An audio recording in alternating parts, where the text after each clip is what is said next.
ஒரு காலத்தில் பசுமையான மலைகளால் சூழப்பட்ட ஒரு சிறிய கிராமத்தில் அருண் என்ற சிறுவன் வாழ்ந்தான்.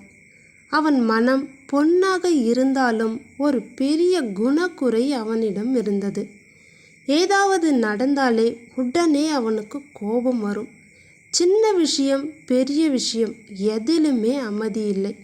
அம்மா அடிக்கடி அவனிடம் சொல்லுவாங்க, மகனே, அமைதி கற்றுக்கிட்டா உன் வாழ்க்கை மாறிடும் என்று. ஆனால் அருண் அதை கேட்கவே இல்லை. ஒரு நாள் அவனுடைய கோபம் அவனுடைய நண்பன் ரவியை காயமடைய செய்தது.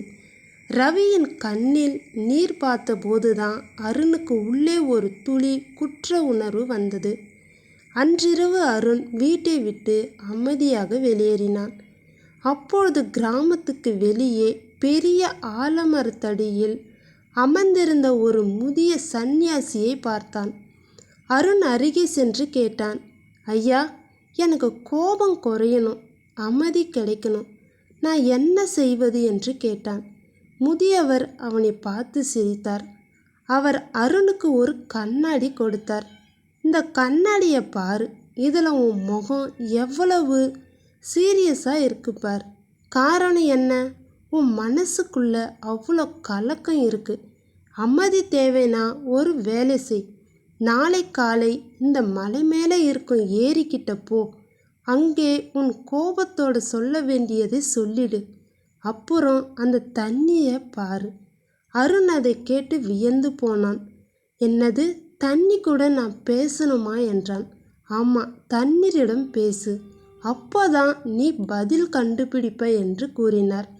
அடுத்த நாள் காலை மலை மேலே இருக்கும் தெளிந்த ஏரிக்கு சென்றான். அவன் கோபம் வருத்தம் எல்லாத்தையும் எழுப்பி கத்த ஆரம்பித்தான். நான் எது சொன்னாலும் யாருமே கேட்க மாட்டுக்கிறாங்க, என்னை யாரும் புரிஞ்சிக்க மாட்டுக்கிறாங்க, எப்பவுமே நான் மட்டும்தான் தவறு செய்பவன் போல இருக்கு. அவன் கத்தி கொண்டே இருந்தான். சில நேரம் கழித்து அவர் சொன்னதைப் போல ஏரியை அமைதியாக பார்த்தான். நீர் கலங்கி போய் குழம்பி இருந்தது. அலைகள் சத்தம் புலம்பும் உருவம். அவன் மெதுவாக அமைதியானான். சில நிமிடங்களில் நீர் மெதுவாக தெளிவடைந்தது. அருண் ஆச்சரியப்பட்டான். அப்பொழுது முதியவர் அவன் பின்னால் நின்றிருந்தார்.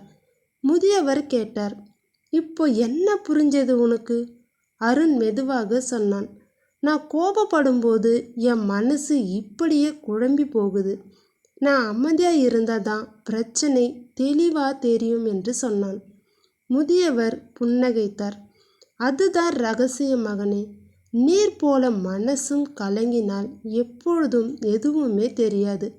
அமைதிப்பட்டால் எல்லாமே தானாக சரியாகும் என்று கூறினார்.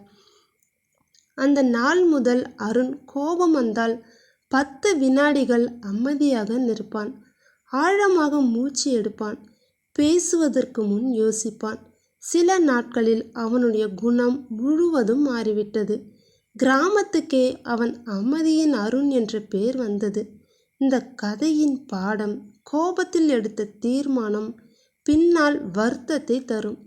அமைதியில் எடுத்த முடிவு எதிர்காலத்தை மாற்றும். இந்த கதை உங்களுக்கு பிடிச்சிருந்தா மறக்காமல் நம்ம ஜிகே நேச்சர் ஸ்டுடியோவை சப்ஸ்கிரைப் பண்ணுங்கள். தேங்க்யூ.